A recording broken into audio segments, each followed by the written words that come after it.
Hi friends, welcome to కొత్తగా చందమామ కథలు. ఈరోజు మనం భల్లూక తల్పం అనే కథ చెప్పుకుందాం. పరోపకారి అయిన ధర్మసింధువు నేపాళ దేశానికి రాజుగా ఉండేవాడు. ఆయన త్యాగమూర్తి. ధర్మసింధువుకు మారువేషాలతో ఎంత దూరమైనా పాదచారిగా ప్రయాణం చేయడం అలవాటు. ఒకప్పుడు ధర్మసింధువు మామూలు ప్రకారం బయలుదేరిపోయి కొన్నాళ్ళకి ఒక పర్వత ప్రాంతానికి చేరుకున్నాడు. మరికొంత దూరంలో ఒక అగాధమైన లోయ తగిలింది. అటుపైన ఆయనకు దారి తెన్ను కనిపించలేదు. ధర్మసింధువు అక్కడనే నిలబడి ఆలోచించేంతలో ఆ లోయ పక్క నుంచి ఒక ఆజానుబాహుడు వచ్చి కనిపించాడు. అతను దగదగ మెరిసే దుస్తులు వేసుకున్నాడు. చక్కటి చేతికర్ర పట్టుకొని ఉన్నాడు. మంచి బలశాలి, అందగాడు, మాటకారి కూడా. చూడ్డానికి పెద్ద మనిషి తరహాలో కూడా కనిపించాడు. ఆ పెద్ద మనిషి సామాన్యుడి వేషంలో కనపడే ధర్మసింధువుకు ఎదురుకు వచ్చి, బిడ్డ, అలిసిపోయినట్లున్నావే, ఎవరు నువ్వు, ఎక్కడి నుంచి వస్తున్నావు, ఎక్కడికి వెళ్ళాలి, రానాయన నాతో వచ్చేసే. ఇలాగే పాపం వేళనక పాలనక ఎంతోమంది ప్రయాణాలు చేస్తుంటారు. అటువంటి వారికి రాత్రిపూట బస ఇచ్చి సదుపాయం చేయకపోతే ఎలా నాయనా, రా నాతో రా అంటూ ఆప్యాయంగా పిలిచాడు.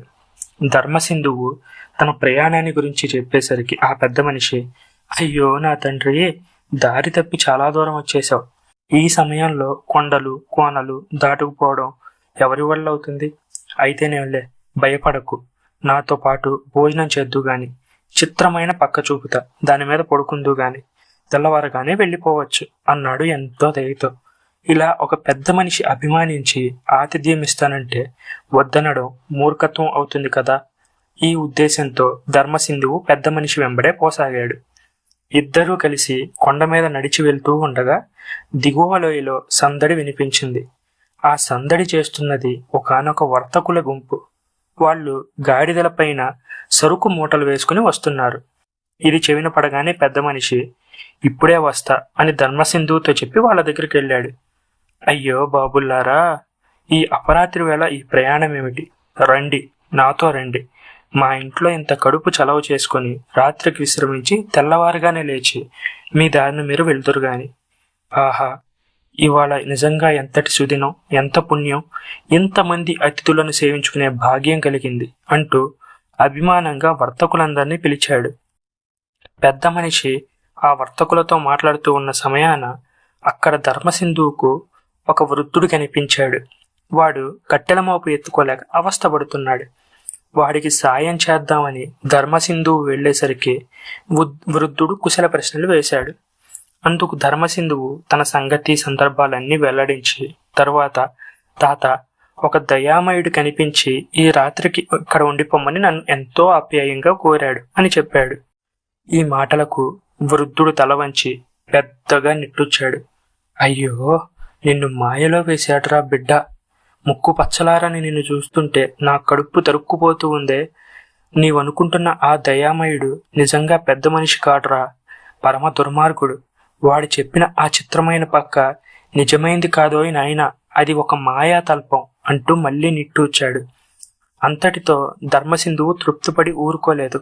పెద్ద మనిషిగా నటించే ఆ దుర్మార్గుడి గురించి ఇంకా చెప్పమని ఆతురంతో అడిగాడు. అప్పుడు ఆ వృద్ధుడు ఇలా చెప్పడం ప్రారంభించాడు. నాయన, వాడొక రాక్షసుడు. పేరు ధూర్తకేతు. ఇష్టం వచ్చినట్టుగా బంగారం తయారు చేయాలనే కాంక్షతో అసురశక్తి అనే ఒక రాక్షసిని ప్రార్థించాడు. వాడి భక్తికి మెచ్చి అసురశక్తి ప్రత్యక్షమైంది. కేతు, నీ భక్తికి మెచ్చాను. నీ కోరిక నెరవేరాలంటే అదిగో ఆ మూలనున్న మంచం తీసుకో. దాని పేరు భల్లూక తల్పం. ఇది ఎలుగుబంటి రోమాలతో తయారైన మహిమగల మంచం. ఈ మంచానికి సరిగ్గా సరిపడే పొడవు గల నరుణ్ణి తెచ్చి నాకు బలి ఇచ్చిన నాడు నీ కోరిక నెరవేరుస్తా అని చెప్పి మాయమైంది. ధూర్తకేతు సంతోషించి గుడిలోని ఆ తల్పం ఇక్కడికి తీసుకువచ్చాడు. ఈ భవనం నిర్మించాడు. లోయ దగ్గర కాచుకుని ఉండి వచ్చే పోయే బాటసార్లను ఆతిథ్యమిస్తాను రమ్మని పిలుస్తాడు.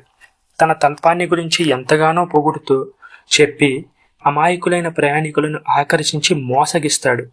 ఎంతకాలం నుంచో ప్రజలను తన భవనంలోకి లాక్కుంటూ తల్పం మీద పడుకున్న తర్వాత వాళ్ళ పొడవు ఎక్కువైతే తల్పానికి సరిపడేట్టుగా కాళ్లకు కట్టుకట్టి పొట్టి చేయడానికి చూస్తాడు. పొడవు సరిపోకపోతే నిర్దాక్షిణ్యంగా కాళ్ళు పట్టి సాగదీస్తాడు. ఈ యాతనలు భరించలేక జనం చస్తున్నారు. అయితే ఆ తల్పానికి సరిగ్గా సరిపడిన పొడవు గలవాడిని నేనొక్కన్నే అని చెప్పి ఊరుకున్నాడు. ఇలా అనేసరికల్లా ధర్మసింధువు, మరి తాత, నువ్వింకా బతికే ఉన్నావే, నిన్ను శక్తికి బలివ్వలేదా అని అడిగాడు. అందుకు ఆ ముసలివాడు ఇలా చెప్పాడు. నాయనా, చాలా కాలం కిందట నీలాగే నేను ఈ దారిన ప్రయాణం చేయవలసి వచ్చింది. నన్ను ధూర్తకేతు ఎంతో ఆప్యాయంగా ఆహ్వానించి తన భవనం లోపలికి తీసుకువెళ్ళాడు. దివ్యమైన భోజనం పెట్టించాడు. ఆ తల్పం చూపించి హాయిగా నిద్రించమని చెప్పి వెళ్ళిపోయాడు. మామూలుగా పడుకున్నాను. నా పొడవు ఆ తల్పం కంటే ఒక మూర ఎక్కువగా ఉంది. ఇదేదో చిత్రంగా ఉందనిపించింది. ఎంతకు నిద్ర పట్టింది కాదు.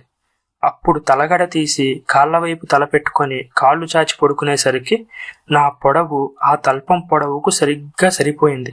తల్పంలో ఉండే మర్మం తెలిసిపోయింది. నిద్ర పట్టకపోయినప్పటికీ కళ్ళు మూసుకొని అలాగే పడుకున్నా. ఒక రాత్రి వేళ దూర్తకేతు వచ్చి చూసేసరికి నేను తల్పానికి సరిగ్గా హెచ్చుతగ్గులేవీ లేకుండా ఉండడం గమనించాడు. ఇంతకాలానికి తను శక్తికి బలివ్వడానికి సరైన మనిషి దొరికాడు కదా అని ఉప్పొంగిపోయాడు. నాటి నుంచి వాడు నన్ను ఎంతో దయగా చూస్తూ ఏ లోపం రాకుండా పోషిస్తూ వచ్చాడు. తర్వాత బలి చేయడానికి సుముహూర్తం పెట్టించాడు. ఈ సంగతి పరిచారకుల వల్ల నాకు ముందుగానే తెలిసింది. బలికి ముందు రోజు రాత్రి అర్ధరాత్రి వేళ వాడు మళ్ళీ నా గదిలోకి వచ్చి ఒకసారి నన్ను చూశాడు. అప్పుడు కావాలనే నేను తలవైపు సవ్యంగా పడుకొని ఉన్నా. చూడగా నా కాళ్ళు తల్పానికి సుమారు 3 అడుగుల పొడవు పెచ్చుగా కనిపించాయి. ఇది చూడగానే ధూర్తకేతు తబ్బిబ్బైపోయాడు. వాడికి ఏం చేయాలో అంతుబట్టలేదు. గత రాత్రి తల్పానికి సరిగ్గా ఉన్న మనిషి తెల్లారేసరికి పెచ్చు పెరిగి ఉన్నాడేంటి అనుకుని ఆశ్చర్యపడ్డాడు. తల్పమైతే ఆతరం కొద్దీ తెచ్చాడే గాని శక్తిని అడిగి ఈ కీలకం వాడు తెలుసుకోలేదు. ఆ శక్తి వీడికి చెప్పనూ లేదు. ఇప్పుడు ఆశ్చర్యం కలిగి ఈ రహస్యం ఏంటో నన్ను చెప్పమని కూర్చున్నాడు. నేను చెప్పలేదు. నన్ను నానా యాతనలో పెట్టాడు. నేను నా పట్టు విడవలేదు. లాభం లేక విసిగి వేసారి నన్ను ఒక బానిసగా చేసుకున్నాడు. వాడు తోడమని చెప్పినన్ని నీళ్లు తోడాలి, మోయమన్నన్ని కట్టెల మోపులు మోయాలి. నన్ను ఎన్ని విధాలుగా హింసించినా ఇప్పటి వరకు నేను ఆ రహస్యం వాడికి చెప్పలేదు. ఇంతవరకు ఆ తల్పానికి సరిపడి శక్తి బలికి పనికొచ్చే మనిషి మరొకడు దొరకనూ లేదు అని చెప్పేంతలో లోయలోని వర్తకుల గుంపును వెంటబెట్టుకుని దూర్తకేతు వస్తున్నట్లు చెప్పుడైంది. ఇది కనిపెట్టి ముసలివాడు ధర్మసింధువుకు ఒకే ఒక్క రహస్యం చెవిలో చెప్పాడు. సంతోషంతో సరే అన్నాడు ధర్మసింధువు. ఆ రోజున దొరికిన అతిథులందరిలో ధర్మసింధువే అందంగా పొందికగా కనబడడం వల్ల దివ్యమైన భోజనం పెట్టించి తననే ధర్మసింధువుగా తన తల్పం మీద పడుకోమన్నాడు దూర్తకేతు. ధర్మసింధువు ఏమీ ఎరుగని అమాయకుల్లాగా పోయి అటువంటి తల్పం మీద పడుకోవడం తనకు కొత్త అయినట్టు నటించాడు. నటించి కాళ్ళ వైపు తల పెట్టుకుని పడుకున్నాడు. దూర్తకేతు ఒక రాత్రి వేళ వచ్చి చూడగా అతను తల్పానికి సరిగ్గా సరిపోయి ఉండడం గమనించి ఉప్పొంగిపోయాడు. ఈ సందట్లో వాడు వర్తకుల గుంపును మరిచేయపోయాడు. నాటి నుంచి ధర్మసింధువు మీదనే దృష్టి పెట్టి అతన్ని అన్ని విధాలా సదుపాయంగా పోషిస్తూ వచ్చాడు. వాణ్ణి నమ్మి స్వేచ్ఛగా వదిలిపెట్టాడు. ధర్మసింధువు కూడా యజమాని పట్ల విశ్వాసంగానే ఉంటూ వచ్చాడు. ఇన్నాళ్లకు తన దేవి బలికి తగిన వాడు దొరికాడు కదా అనే సంతోషంతో ప్రపంచమే మర్చిపోయి సంచరించసాగాడు దూర్తకేతు. ఈ లోపల ధర్మసింధువు ఎన్నోసార్లు ముసలివాణ్ణి కనుక్కొని సలహా చేశాడు. ఇద్దరూ కూడవలుకొని ఒక నిర్ణయానికి వచ్చారు. ఆ నిర్ణయం ప్రకారం ఒక రోజున దూర్తకేతుకు మంచి మాటలు చెప్పి వాడు కాళ్ల వైపు తల పెట్టుకుని తల్పం మీద నిద్రించేట్టు ధర్మసింధువు యుక్తి చేశాడు. దూర్తకేతు ఆ తల్పానికి సరిగ్గా సరిపడ్డాడు. వాడు నిద్రించే సమయంలో తల్పంతో సహా దూర్తకేతును దేవి విగ్రహం ముందు పెట్టడానికి ఇదివరకే ఏర్పాటు చేశాడు. దేవి ప్రత్యక్షమైంది. తల్పానికి సరిగ్గా సరిపడి ఉన్న దూర్తకేతును ముసలివాడు ధర్మసింధువు కలిసి బలివ్వబోయారు. కానీ దేవి తన భక్తుడైన దూర్తకేతు మీద దయ తెలిసింది. వాడికి మరొక ఉపాయం చెప్పి సాగనంపింది. వాగ్దానం ప్రకారం అసురశక్తి బంగారం చేసే యోగం ధర్మసింధువుకు చెప్పింది. ధర్మసింధువు తరువాత బోలెడంత బంగారం తయారు చేసుకుని లోయలో భవనాన్ని వశపరుచుకున్నాడు. ముసలివాడిని గురువుగా భావించాడు. దూర్తకేతులాగా కాకుండా ధర్మసింధువు ఆ దారిన వచ్చే బాటసారులందరికీ ఆతిథ్యం ఇచ్చి ఆదరించి పరోపకార దీక్షతో జీవితాన్ని సార్థకం చేసుకున్నాడు.